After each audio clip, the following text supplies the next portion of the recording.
news this morning. A second bus of asylum seekers just arrived in Philadelphia. Let's head back to Eyewitness News reporter Jasmine P. joining us live from 30th Street Station. Jasmine.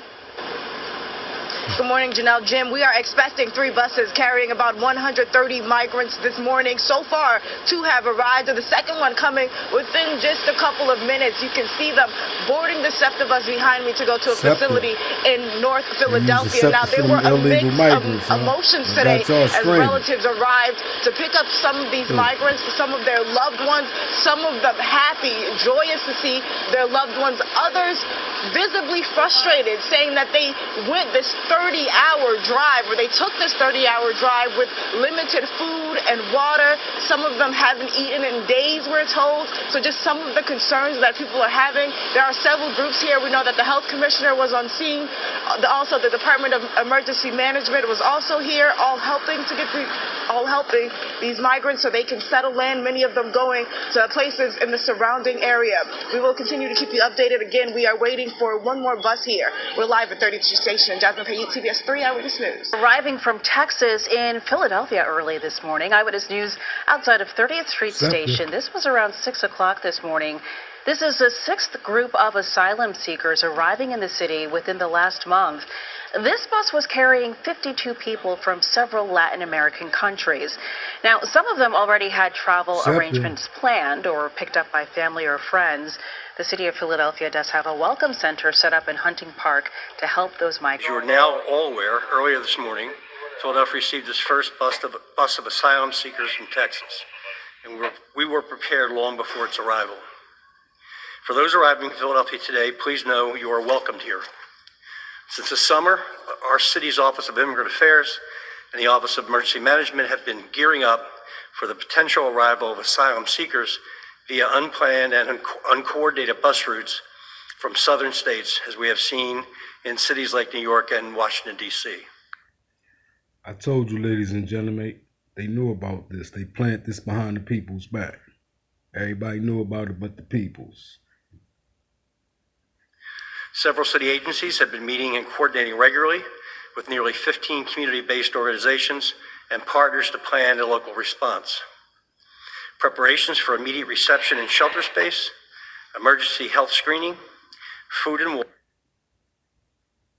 They got all these resources for these illegal migrants, ladies and gentlemen, but they don't got no resources for the American people. Water, language interpretation, and more. For context, as we previously shared, it was relayed to us last week that a bus of roughly 30 asylum seekers was expected to travel here from Del Rio, Texas. This information was confirmed late yesterday without coordination or warning by Texas Governor Greg Abbott's office through a press release. It's not just unproductive and disappointing, but downright irresponsible and callous to do this unannounced and without coordination, showing blatant disregard for the sanctity of human lives. Yeah, Rosemary, the city of Philadelphia told us that 505 evacuees, they landed here in Philadelphia yesterday. Hundreds more were said to have landed here in Philadelphia today. And as you mentioned already, members of the Afghan community here in our area are stepping up to help in a big way.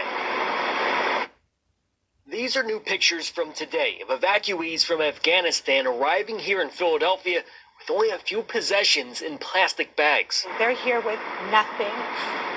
So it does, get us very emotional. It's really heartbreaking. You don't want to, every day we wake up with a little stress and depression. That stress, Shaima Ramin feels, comes from not knowing about the well-being of her family members back in Afghanistan. Some of them are because they're hiding, some of them are not. And there are some people that I know got killed because they were in the army. She is originally from Afghanistan, but now lives in Bethlehem. She's volunteering today at the airport as a translator. The conversations she's had have been tough. One of them, I was talking to him. He was like, I actually went through the tunnels under the gutter to get to the airport. And just before that, they reached to the gate, there was a blast. So his family and he got separated. The reality of what's happening in Afghanistan is harsh, and knowing evacuees will need a host of support, resources, and food. Mariam Akbayari and her family decided to pitch in. My mother-in-law and my sister-in-law, we cook for 400 people at home at Cherry Hill. She delivered those 400 traditional Afghani meals to the evacuees inside Terminal A here tonight. A little boy came and said, I haven't seen rice for 15 days. And his dad's like, he's been begging me to go back just so I can have Afghani food. So that is like heartwarming for us. Even in these early stages, many are finding a way to make a difference. And that's one thing we can do, you know? So we took the opportunity and went with it. Do it for the reason of humanity. And because they are from my country, that's all I can do for the country. So it gives me the feeling of great joy and blessed. And the city believes they can handle up to 1,000 evacuees per day. Again, we're being told 505 evacuees arrived here Saturday. Right now, though, it is unclear how many arrived today. But the city does expect this setup here you're seeing outside of Terminal A to last at least for a few more weeks. We're live at Philadelphia International Airport tonight. Stephen Fisher, NBC 10. From Afghanistan arriving in Philadelphia, and tonight a large terminal in PHL was transformed into a makeshift welcome center for those fleeing violence. Alicia Reed live tonight at the airport, where they had a very late look at how the operation is going inside. Alicia. That's right, Joe. Good evening. Terminal A East is shut down, but there's a lot happening inside. As you can see behind me, there is an entire operation set up. Tonight we got a tour of the facility to see how the process works when Afghan refugees land here at Philadelphia International Airport. The next flight is expected sometime tonight, and we're told processing will take a number of hours. Refugees first enter the International Arrivals Hall, then go through Customs and Border Protection while being accompanied by TSA and the Department of Homeland Security. So far, over 200 evacuees have landed here at PHL, and hundreds more are expected in coming days.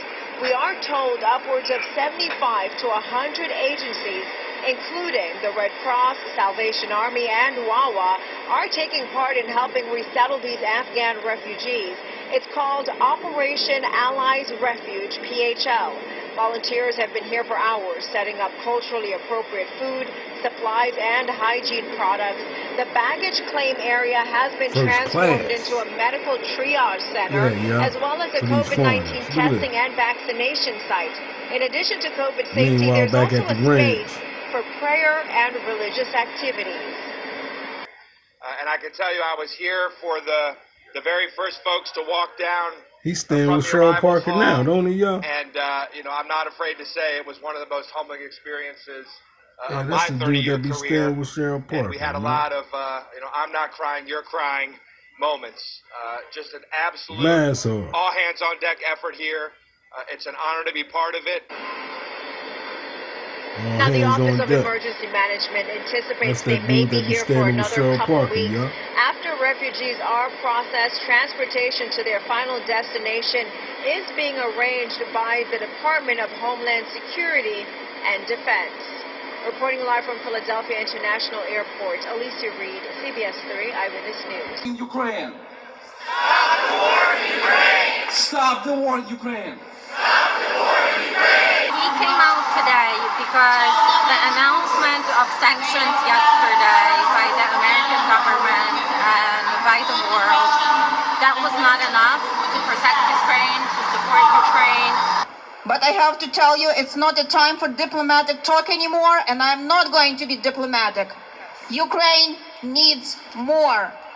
Unfortunately, all the assistance provided as of today is too late and too little.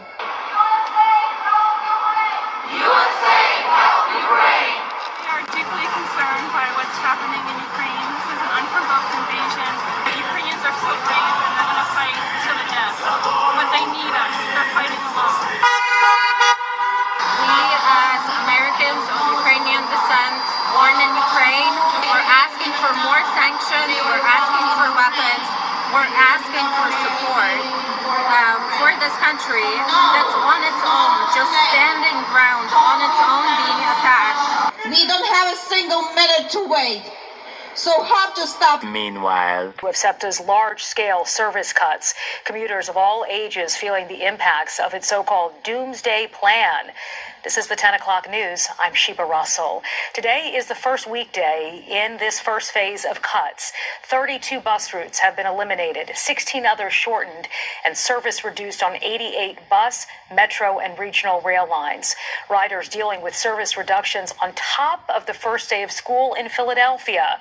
Our Steve Keeley is live at 30th Street Station tonight. And Steve, you spoke with a lot of frustrated commuters just trying to get home tonight. And we heard a lot of four-letter word anger at five-letter SEPTA today. A lot of it from people using the routes 9 and 125 buses who were told to board here, but they didn't know that. They were going on the other side of 30th Street Station looking for those bus routes.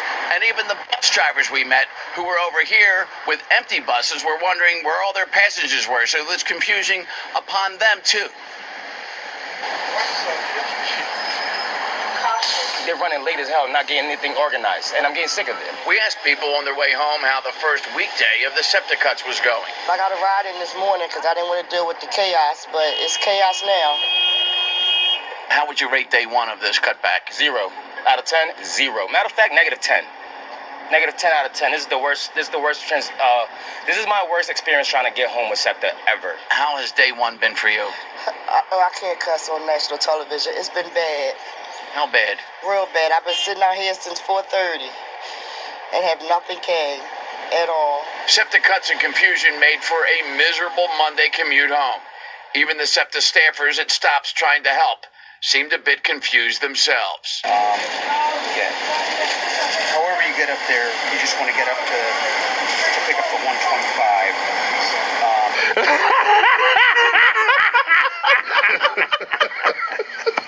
And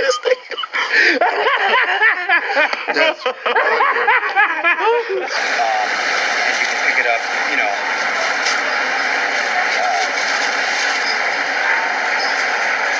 It felt even worse for the kids trying to get home from the first day of school we met after one bus ride, still trying to find a connecting ride home 2 hours after getting out of school at City Hall. How confusing is it already on day one? Real confusing. It's like all this chaos is all mixed up. Now he's saying we gotta go to 30th Street or catch the North Town to get on the 124. It's just so much. Normally, would you be home from school already at this time? Yes. And now you don't even have a clue when you're gonna get home? No.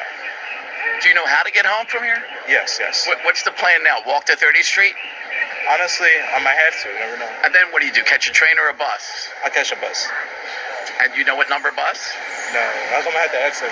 We cannot stand SEPTA. We're getting sick of SEPTA. They either need to do better or just be going for real. Getting tired of it. And the cost of all this aggravation goes up another 20+% next week when fares increase and the regional rail riders who come into 30th Street Station right at this stop here, Sheba, start seeing cutbacks themselves. Now, the worst we heard today came from a couple of students who didn't want to go on camera, who said that if they keep waiting 2 hours to get to school and it takes another 2 hours to get home from school each day with long walks and multiple bus, trolley, and train transfers, that they might just drop out of school altogether. And that is just something horrible to hear as a worst ripple effect, possibly, from what's going on with SEPTA right now. Yeah, we don't want that at all. The superintendent already noting today, Steve, that absenteeism was high on this first day of school, and they're thinking it has a lot to do with the SEPTA cuts. We heard that today. Yeah. All right, Steve Keeley, thank you. And count on Fox 29 to bring you the latest developments on SEPTA throughout the night and weeks and potentially in the months to come. So keep it here on Fox 29 and Fox Local for continuing coverage. Hello? Hey, Kamala, it's Obama. Oh, hey, Obama. How's it going? I've been better. Yeah, me too. Boy, that was some election, huh? Yeah, we almost won, too. If only I had just a little bit more money to pay a few more celebrities to endorse me. Yeah, about the money. Yeah, what about it? Well, you're missing $20 million. I am? Yeah, and I'm gonna need that back as soon as possible. I thought I got to keep the money, you know, for all the hard work and everything. Oh, don't be silly. I've got to give that money back to all the different countries I borrowed it from. Running for president in my basement with sweats on is pretty expensive. Hang on. I'm getting another call. Hello? Hey, Kamala. It's Nancy. Hey, girl. So, I'm going over the books here, and, it looks like your campaign is short $20 million. Yeah, Obama's on the other line asking for the money, too. Well, don't give it to him. Give it to me. I'll hook you up with some good shot tips. Hang on, I got another call. Hello? Hey, Kamala, it's me. Hey, what's up? How you doing? Well, I'd be doing a lot better if I had the missing $20 million from your campaign. Hey, can I call you back? All right, Obama, I'm back. Damn it, Michelle, how many times do I have to tell you? Put the seat down after you pee. Obama? Oh, sorry about that. Michelle left the damn toilet seat up again. Oh, I hate when Dougie does that. Women, right? So anyways, you're looking at around $20 million. Would you like to make a payment today? Will this be cash or charge? Kamala?